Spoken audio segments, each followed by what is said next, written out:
Iya, baik, terima kasih Bapak Ibu. Itu tadi yang disampaikan oleh Pak Agus. Mudah-mudahan ada banyak yang bisa kita ambil, kita ambil dari yang disampaikan beliau. HP dulu kan yuk. Baik, kita lanjutkan.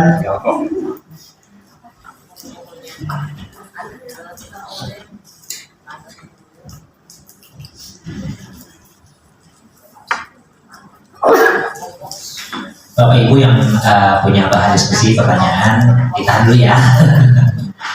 Setelah ini kita dengarkan informasi dari Ibu Badria. Sebelum beliau menyampaikan materinya, izinkan kami menyampaikan data beliau singkat. Nama beliau adalah Ibu Badria. Beliau saat ini sebagai Kepala Sentra Budiluhur Banjarbaru. Beliau lahir di Yogyakarta 4 Desember 1995. Alamat kantor di Jalan Ayani, kilometer 29,6, nomor 50, Guntung Payung, Landasan Uli.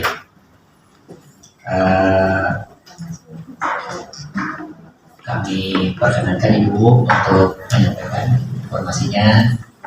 Tadi peserta sudah tahu bulan, sudah ini. Silakan Ibu, ada waktu kurang lebih 40 menit. Oke, habis itu kita diskusi. Silakan Ibu. Terima kasih. Saya mungkin tidak akan terlalu lama, biar nanti diskusinya saja yang lebih banyak. Assalamualaikum warahmatullahi wabarakatuh. Salam sejahtera dan selamat siang untuk Bapak dan Ibu sekalian.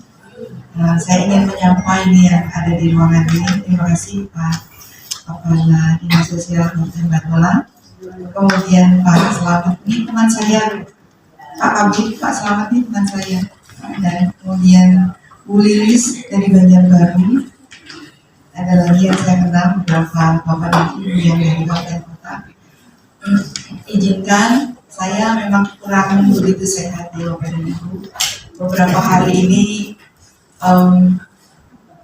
banyak sekali pressure secara psikologis, sehingga kondisi saya yang kurang memungkinkan. Tapi Bapak dan Ibu dengar, saya sebentar lagi pensiun sebetulnya. Jadi Pak Mada bilang, kok masih kelihatan seger. Ya ini casingnya doang Pak. Dalemannya ini sama dengan Bapak dan Ibu yang mau pensiun sebetulnya. Saya terlihat segar. Kalau di kantor itu masih lari-lari, masih setiap hari itu ngasih instruksi A, B, C, D, E. Tapi kalau sampai di rumah, ya sudah begitu. Karena teman saya yang di rumah, alhamdulillah support sekali. Sehingga kalau saya jarang ada di rumah, beliau pun memberikan izin. Selalu saya pamit, Pak ridhoi aku, ridhoi supaya pekerjaan ini lancar dan tidak ada halangan. Nah itu modalnya Bu. Jadi saya begitu keluar dari rumah sampai di kantor, banyak sekali yang bisa lakukan dan terlihatnya sepertinya seger. Padahal ya tidak juga sih. Sampai di rumah ya manggah ya kalau selanjutnya. Baik, saya izin untuk tetap duduk dulu. Nanti kalau saya bisa berdiri, saya akan berdiri. Jadi saya ingin perkenalkan Ibu dan Bapak sekalian.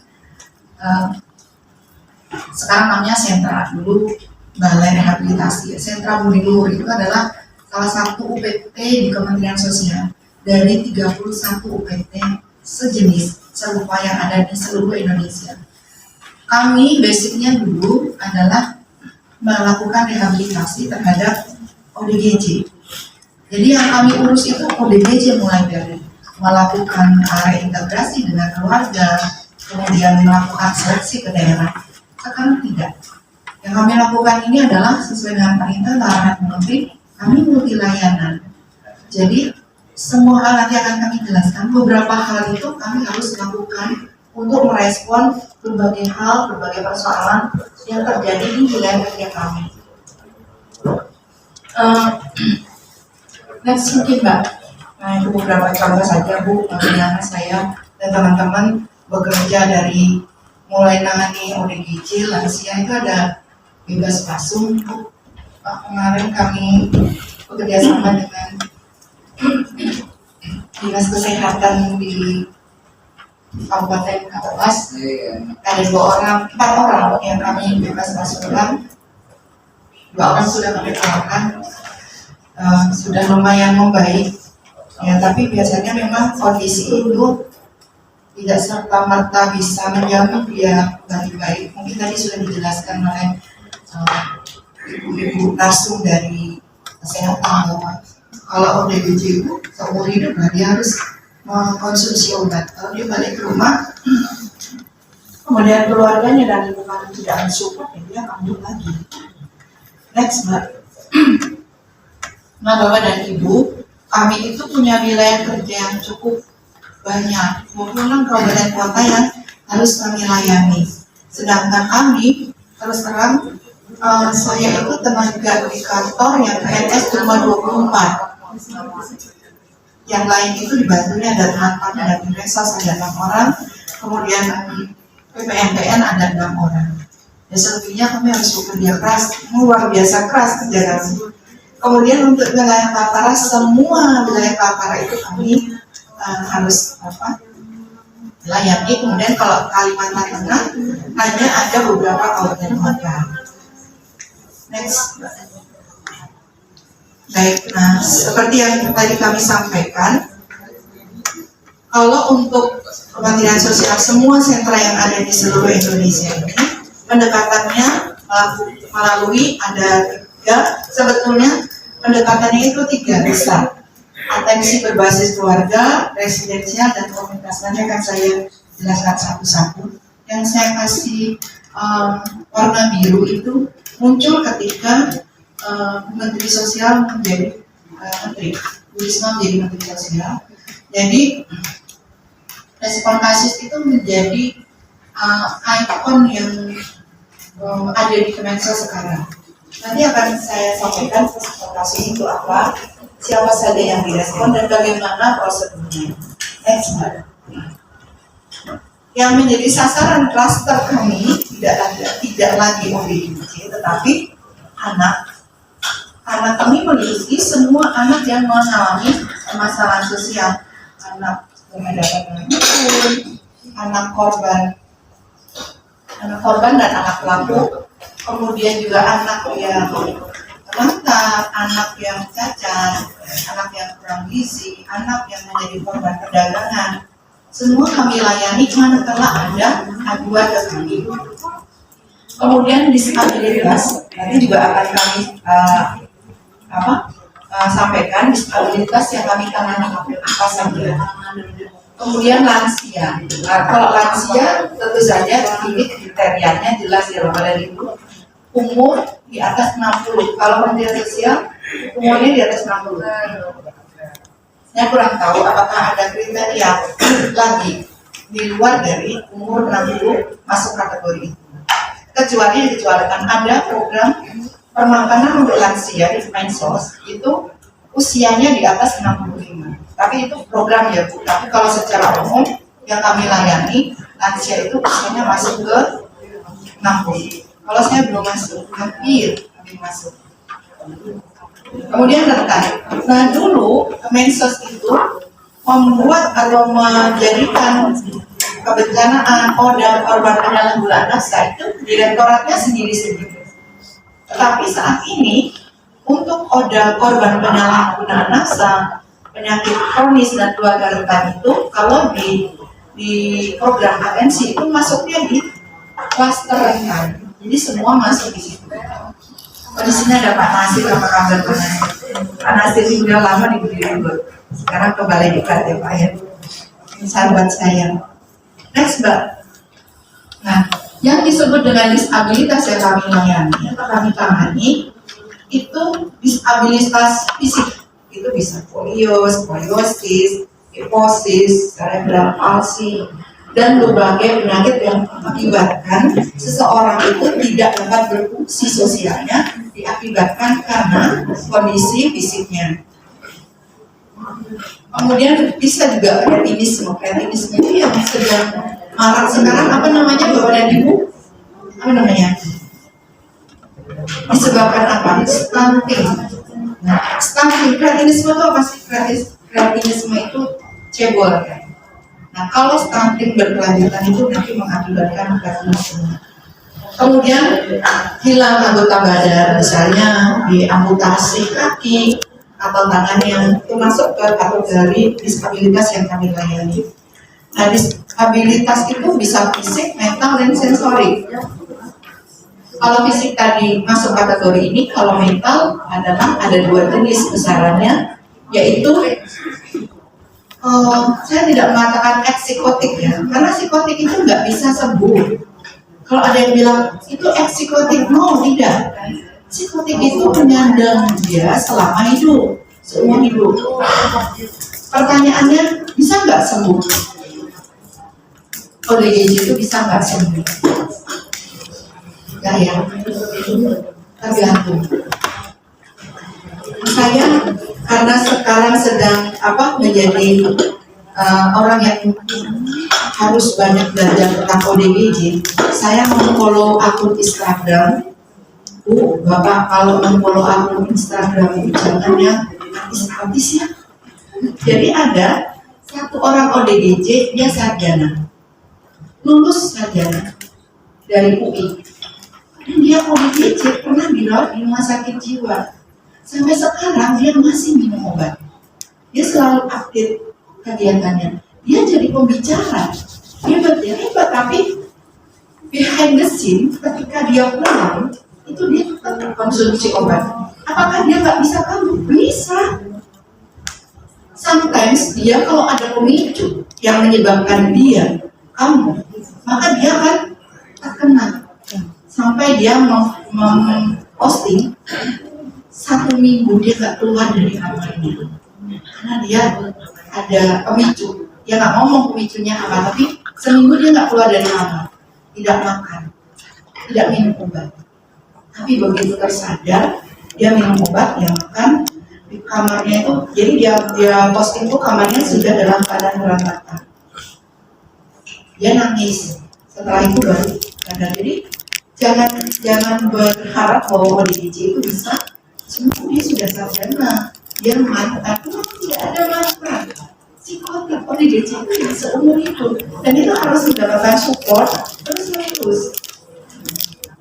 Baik, kemudian yang kedua, mental itu selain psikotik, dia ada retardasi. Retardasi itu kecerdasannya yang rendah. Contohnya Down syndrome, yang paling jelas ya kan, Down syndrome. Cerebral palsy itu sebenarnya gabungan ya bapak dan ibu, ya fisiknya dia, mentalnya juga. Cerebral palsy banyak kan seperti itu. Dan itu penanganannya memang berat. Kemarin saya baru ketemu dengan Ibu Ratih. Ibu Ratih itu di Sabang Limun ya Bu. Dia ini terapis ya Bu. Saya baru ketemu dan saya nanti berencana untuk membuka terapi di ibu-ibu yang akan membantu anak-anak CP, anak-anak autis yang nanti yang tidak mampu. Mudah-mudahan nanti Allah mengijabah ya, doanya bisa membantu anak-anak yang tinggal di Banjarbaru untuk mendapatkan penanganan. Termasuk kalau untuk yang ODGJ ini menurut beliau bisa kok bikin terapi. Apakah sembuh? Enggak. Di terapi agar kualitas hidupnya itu menjadi lebih baik. CP juga itu, apakah CP bisa sembuh? Tidak bisa. Tetapi dengan terapi, dengan obat-obatan itu meningkatkan kualitas hidup dia. Jadi jangan terlalu berharap. Beberapa kali ya Bu Riz, saya tuh baca asesmen yang masuk tuh saya baca, jangan dikira saking sibuknya saya tidak baca. Semua saya baca Bu, asesmen harapan keluarga agar bisa sembuh, terbebas dari gangguan jiwanya. Aduh, tinggi banget itu, harapan yang terlalu tinggi. Jadi saya sering ketawa gitu. Ini kasus siapa ini? Ternyata keluarganya Bu. Baik, kemudian disabilitas yang ketiga adalah sensorik, itu netra. Kemudian rungu dan bicara itu kami layani juga. Next. Baik, kami sampaikan tadi, kalau untuk penanganan ODGJ ini khusus ya, sebenarnya kami kan melayani banyak, ada lansia, anak dan sebagainya. Tapi kita bahas ODGJ satu.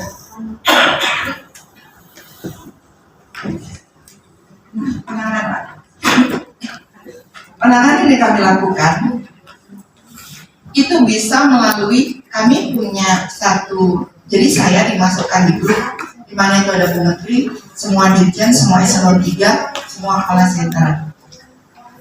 Ada berita yang masuk, kemudian diposting, kemudian Bu Menteri mengarahkan, inilah lakukan tindak lanjut, lakukan tindak lanjut. Itu kami respon dengan cepat. Bisa juga dari common center, itu pengaduan yang dimasukkan ke nomor hotline-nya Kementerian Sosial. Kalau tidak salah 117 atau 177. Bapak dan Ibu, kalau ada kasus-kasus yang sifatnya kritis, kalau ingin direspon cepat, bisa melalui common center. Karena meskipun kami layanannya multi layanan, tetapi kalau kasusnya berat, tentu saja kami tidak bisa sendiri. Tapi kalau masuk di common center, ini Bu Menteri akan memerintahkan untuk, ini kepala sentra, ini direktur ini, ayo semua ngeroyok. Jadi kami semua sekarang kerjanya bareng-bareng, tidak sendiri-sendiri lagi. Tapi kalau masuk di kami, nanti mentoknya adalah kami hanya bisa memberikan bantuan atensi. Lebih dari itu, terpaksa harus lari-lari dan nunggu. Jadi kalau mau jalur cepat, pakai common center. Nah, penanganan lagi, lain-lain lagi bisa melalui pengaduan ke sentra budi luhur. Siapa yang boleh mengajukan ke sentra budi luhur? Mbak, tadi ada, kita punya link yang mohon nanti dibantu. Siapa saja yang boleh mengadukan? Siapapun boleh. Dari dinas boleh banget. Dari masyarakat boleh. Dari tetangga ODGJ boleh. Dari keluarga ODGJ boleh. Dari orang lain yang melihat boleh. Jadi silakan memberikan pengaduan ke budi luhur.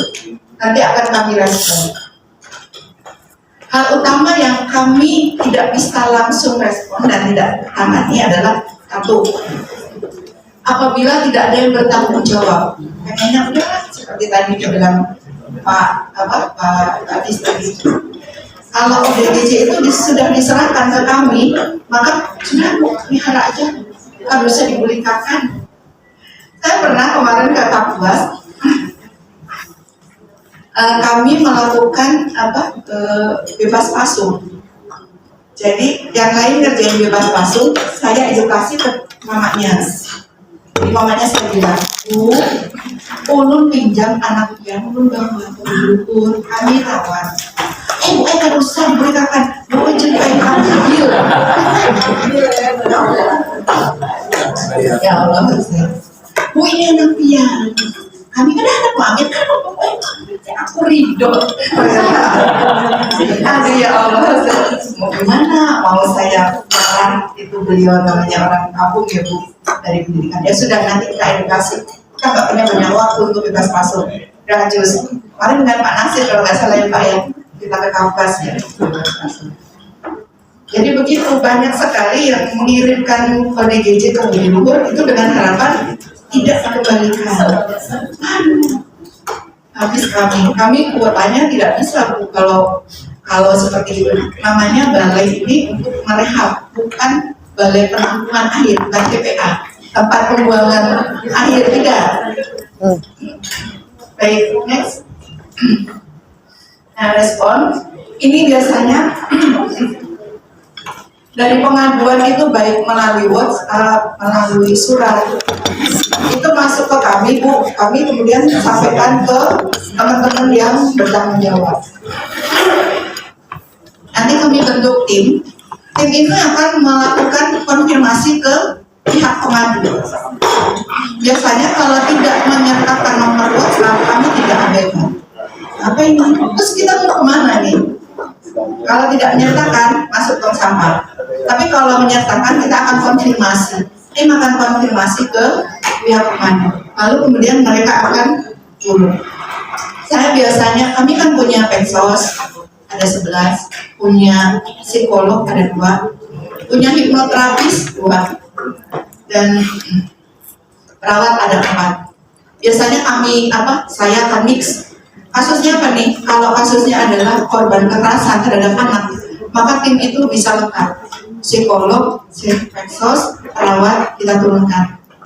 Bahkan kalau untuk kasus-kasus anak korban tindak kekerasan seksual, saya harus memastikan karena yang kami tangani itu anak korban itu bukan cuma anaknya saja, tetapi kami juga harus ke polisi memastikan bahwa ini tuntutan hukumannya harus maksimal loh Bu, Pak, gitu. Karena efek dari trauma itu seumur hidup. Nah, coba. Nah, ini alur penanganan ODGJ. Yang pertama, kalau tadi kami sudah turun ke lapangan, ke tempat lokasi ODGJ, yang kami lakukan adalah asesmen. Asesmen terhadap apa? Terhadap ODGJ itu. Jadi asesmen yang dilakukan tuh ngapain aja? Yang melihat, diajak ngomong, dilihat bagaimana kondisi badannya, gitu kan? Kira-kira udah berapa hari nggak pergi. Tapi bukan itu yang penting. Diajak ngobrol, kemudian bagaimana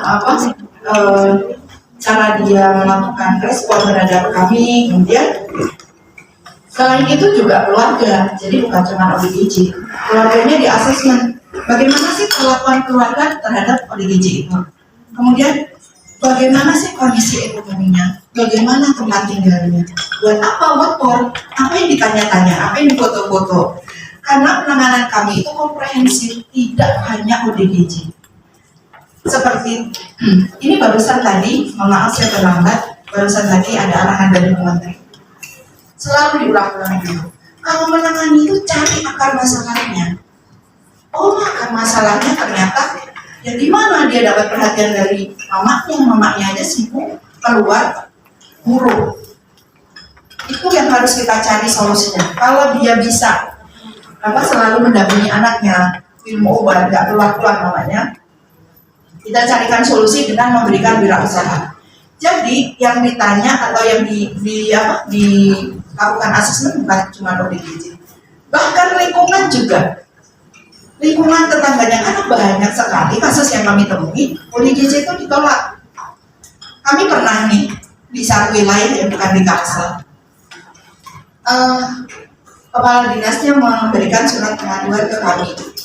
Disertai apa coba Bu?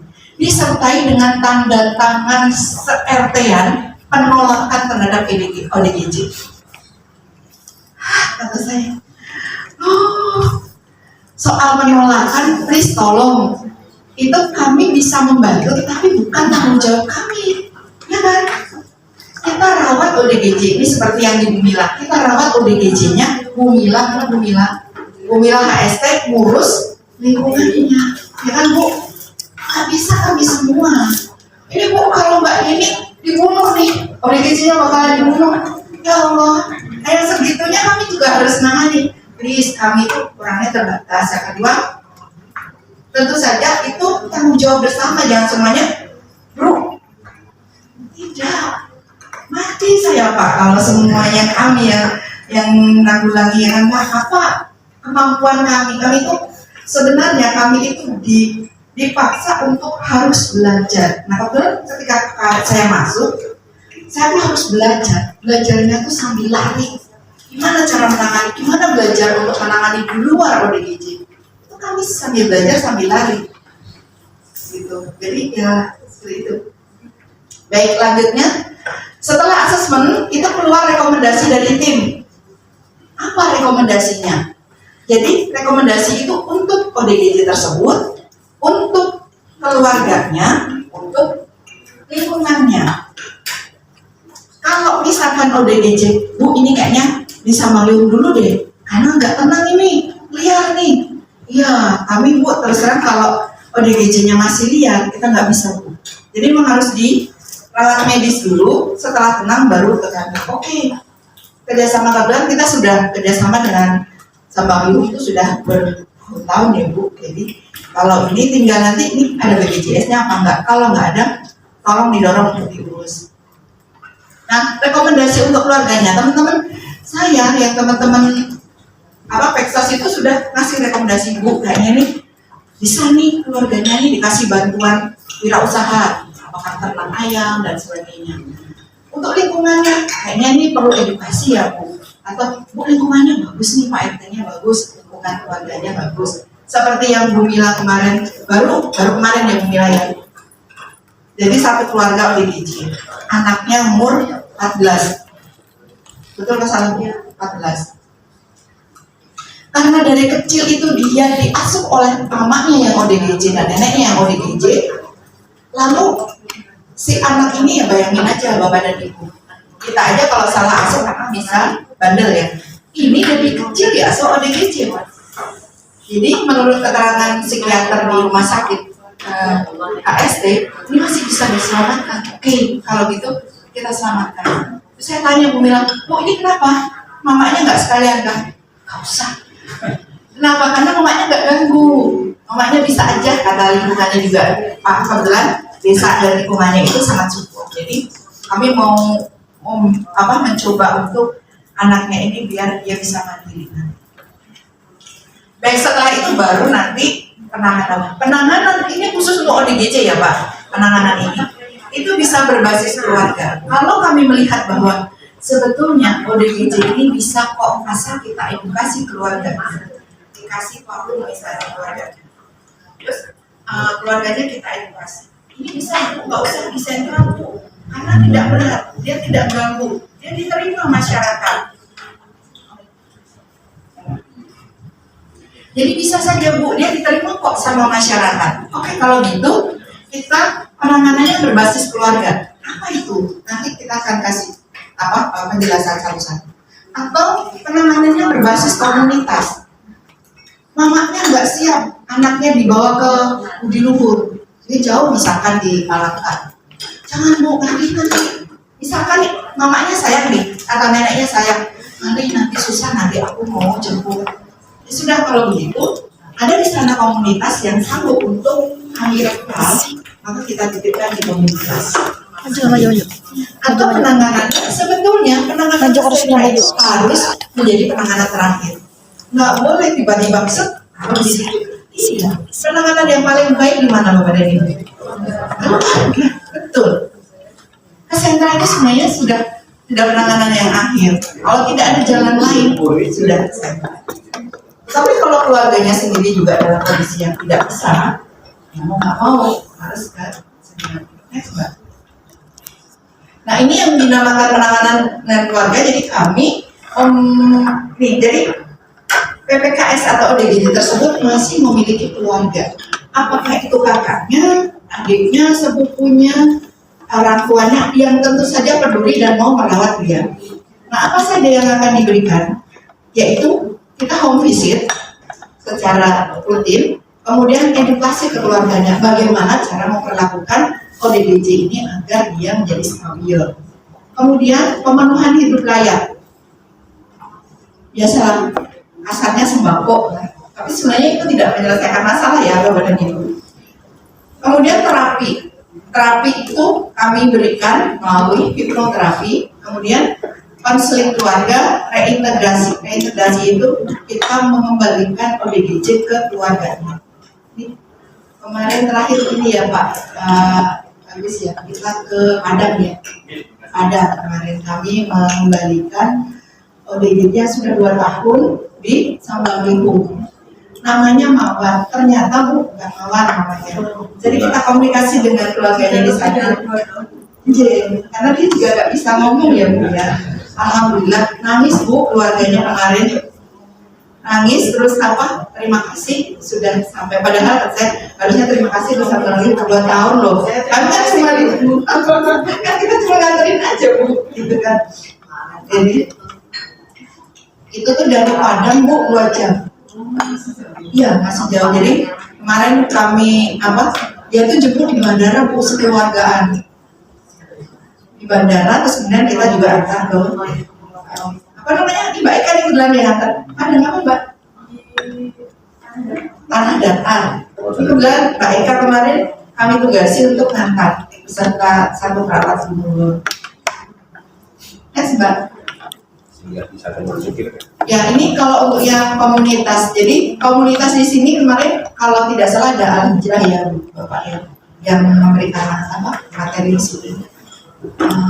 Jadi untuk yang berbasis komunitas itu kami bisa support dengan pemenuhan nutrisi tambahan, kemudian sarana dan prasarana, rehabilitasi, kemudian atensi dan edukasi pada komunitas dan lingkungannya. Kami belum memberikan untuk yang nutrisi. Kalau kemarin di Alija kami memberikan sarana dan prasarana tahun kemarin, tetapi belum sampai ke bentuk bagaimana kami memberikan latihan atau bimtek tentang bagaimana cara atau tip-tip untuk melayani atau membimbing ODGJ. Kemudian ini akan kita perbolehkan apabila komunitas tersebut memang ya dari sisi tempat layak, dari sisi lingkungannya juga layak. Kalau sekarang ada yang dari Alija, ada. Ibu sudah pindah ya, Bu? Nah, kalau kemarin itu agak untak-untakan ya, Bu, agak gejala ya. Sekarang sudah pindah, alhamdulillah. Nanti kita jalin komunikasi lagi, Bu, mungkin untuk pengelola. Jadi alhamdulillah Pak, saya capaian anggaran ini untuk bulan ini mungkin 60%. Kemarin Pak Dirjen bilang semua kepala sentra kalau bisa September kami habis. Siap Pak, saya Agustus juga siap gitu. Jadi setelah itu kami tanyakan, karena Bu, kalau kemarin saya itu jadi saya itu hanya capainya 88. Jadi cuma dimarahi Pak Dirjen, gimana sih? Saya terus terang tahun kemarin kan gak Bu, udah itu kena cut off 2 kali, itu kan ganggu banget Pak. Sehingga mana baru masih terlatih-latih. Nah sekarang saya ada di peringkat atas kalau untuk capaian. Ini September bisa nggak? Siapa?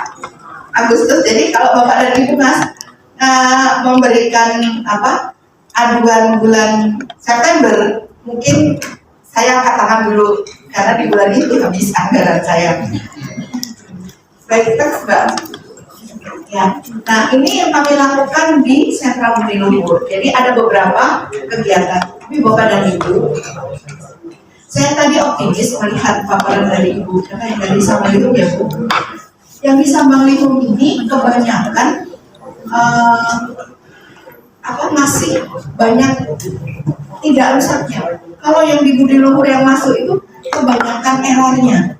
Jadi sudah banyak yang begini, diajak ngomong tuh dan halo, begini-gini kan. Nah, jadi sudah sopan ya. Kami itu sudah banyak. Ada satu yang bagus kemarin itu kiriman dari Mbak Polsek. Jadi dia itu pernah kami rawat. Kemudian dia balik, bagus, udah 2 tahun. Menikahlah dia. Kemudian meninggal istrinya. 25 hari kemudian dia mukuli anak. Jadi katanya itu waris, jadi mukuli. Dibawa ke polsek, kemudian saya ditelepon sama kasih di polsek itu, kasih reskrim. Ini nggak tahu kalau orang ini mungkin saya tidak nyambung. Terus ini yang bikin saya kabur. Saya tidak punya kompetensi untuk memberikan statement bahwa itu ODGJ apa tidak. Meskipun saya tahu ciri-cirinya, itu harus dari psikiater Pak dokter. Waduh, terus gimana? Sama macam. Tidak punya anggarannya. Udah tenang aja, itu nanti urusan kami. Akhirnya dibawa dan kemarin selesai dari sana dirawat Bu 14 hari. Bagus Bu masuk kami dan itu sekarang yang paling bagus. Karena dia nggak minum obat, nggak. Maksudnya basicnya itu bukan make, dia basicnya broken heart. Jadi di kami itu yang basicnya itu broken heart itu masih bisa kami harap hidupnya itu lebih baik. Tapi kalau yang karena ngobat, karena nafsa, ya sudah jalan. Ini kadang jawab, kadang enggak. Itu Bu. Jadi kerusakan otak akibat pengaruh obat-obatan terlarang itu permanen, nggak bisa diselesaikan. Kalau yang broken heart masih bisa, kita punya harapan dia bisa, meskipun obat juga harus jalan. Karena sudah ada yang hang kan di sini, tapi masih bisa. Baik, nah macam-macamnya ada mental, fisik, dan vokasional. Untuk yang mental ada pendampingan psikologi. Jadi pendampingan psikologi itu kami secara rutin itu memberikan bimbingan atau konseling kepada anak-anak. Walaupun nyambung nggak bilang ada nyambung, nggak ada gitu kan. Tapi tetap terus menerus kami lakukan. Ya gimana ya Pak? Sudah tahu dia nggak dikasih konseling nggak nyambung, akan kita biarkan? Nggak mungkin kan? Tetap kita upayakan dengan harapan. Kita tidak tahu, kita nggak pernah tahu. Knows. Siapa tahu? Allah itu kan maha memberikan segala sesuatu yang tidak mungkin jadi mungkin. Kan? Jadi harapan itu tetap kami lakukan dengan harapan mudah-mudahan dia mencapai maksimal taraf kemampuan maksimal.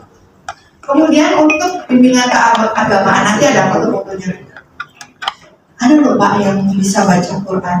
Karena basically dulu dia itu bisa mau Quran, tapi karena oleng dia lupa. Terus itu kita kembalikan lagi kepadanya. Bisa baca Yasin, bisa. Kemudian bimbingan musik. Nah, Bapak dan Ibu, musik ini adalah salah satu terapi yang paling bagus menurut saya. Ada yang tadi ditanya, kalau musik dia diputar, kalau musik dimainkan, dia jogetnya itu sesuai dengan musik. Artinya apa? Masih ada selah-selah di mana dia itu sebenarnya masih bisa berfungsi. Antara jogetnya dengan irama musiknya masih. Diajak ngomong nggak mau, sampai begini-gini nggak mau. Begitu musik dinyalakan, iya dia joget. Jadi itu menurut saya salah satu. Yang kedua, ngomongnya kadang juga kurang. Nyanyi itu hafal satu lagu. Coba. Dan saya yang follow IG ODGJ itu, apa yang menyebabkan dia itu flashback kembali ingatannya itu, pemicunya adalah ketika di rumah sakit apa ya Bu? RSKO, ketergantungan obat, tapi dia bukan ketergantungan obat. Di situ dia itu ada satu lagu yang mengingatkan dia bahwa oh itu aku pas nonton konser dengan teman-teman SMA. Jadi kan dia lulusan SMA, dia itu ODGJ karena broken heart, bapak dan ibunya cerai. Nah pada saat itu, jadi selama dia di rumah sakit itu tidak ada keinginan untuk aku ini nanti jadi apa, aku mau apa, bapakku siapa, enggak. Begitu dia diputar itu, ya ingat, oh aku pernah sekolah, aku pernah nonton konser ini. Lalu setelah itu dia minta ke perawatnya untuk aku mau pulang, aku mau balik. Nah, awal itulah yang menyebabkan dia berkeinginan kuat, aku harus jadi sarjana, aku harus kuliah. Karena bapaknya ditinggal ibunya kan, ibunya kawin lagi, bapaknya sendiri. Ya, kasihan ya, broken heart itu bisa menyebabkan orang jadi ODGJ. Terus kemudian ADL ini activity daily living ya, seperti nyapu, tadi juga sama dulu juga seperti itu. Nyapu, jahit baju sendiri, kemudian kasur dibawa keluar, pasang spray seperti itu. Mandi, walaupun ini mandi ini Bapak ODGJ ini memang harus didorong-dorong, tapi enggak kalau dimandikan ya Mas Tri ya, enggak dimandikan. Ayo mandi, ayo masuk kamar mandi, ayo mandi dia Bu, ganti baju, nanti. Tapi memang harus setiap hari, dan kita nggak boleh, setiap hari jangan kerja di luhur, kerja di aja Bu, di mall aja, setiap hari orangnya cantik yang datangnya kan. Gitu. Saya selalu menekankan ke teman-teman, jangan pernah lelah. Karena yang kita hadapi itu orang yang gangguan jiwa. Kalau orang yang waras, kita boleh capek. Saya boleh capek. Misalnya kasih tahu pegawai nggak ngerti-ngerti juga, bandel, saya boleh capek. Tapi kalau teman-teman nggak boleh capek. Teman-teman staff saya nggak boleh capek ngatasi ngurusi ODGJ, nggak boleh capek dengan setiap hari berbagai macam drama. Oke, kemudian untuk fisik kami lakukan olahraga ringan. Olahraganya nggak boleh pasti wah nggak boleh yang apa ya, saya yang sprint, jangan. Dan mereka itu tidak boleh olahraga yang berat karena fisiknya begitu minum obat itu udah tagline ya, karena obatnya banyak kan, obat depresan, obat penekan. Kemudian fisik itu berkebun itu saya sampaikan bahwa untuk yang berkebun itu masuk olahraga atau bimbingan fisik. Kenapa? Karena nyabutin rumput, berpanas-panas, ya kan? Nyabutin, nanti dorong-dorong rumput, itu sudah masuk bimbingan fisik. Kemudian untuk vokasional ada tata boga, berternak lele dan menjahit. Tapi Bapak dan Ibu, saya tidak menerapkan apa ya standar tinggi untuk vokasional ini. Dilihat dari inputnya pisang mantap. Kalau pisangnya bagus Pak ya, diproses jadilah keripik pisang. Tapi pisang mentah yang masuk ke kami itu sudah buruk. Mantap tapi buruk gimana Pak?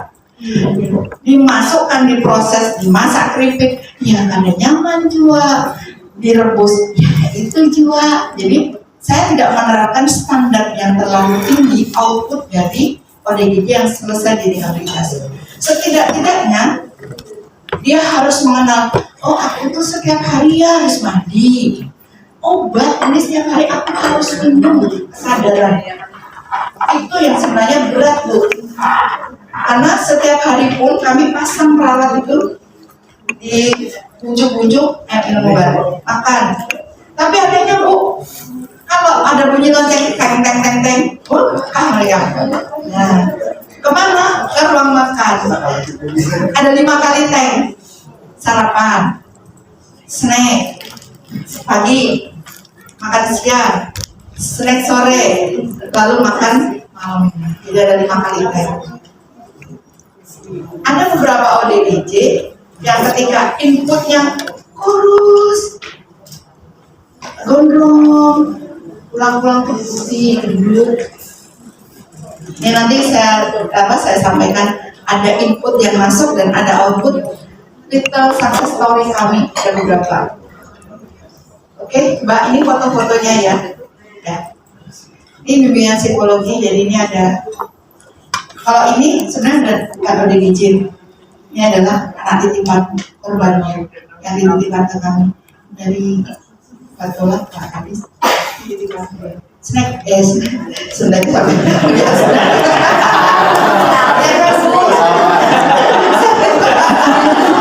kan?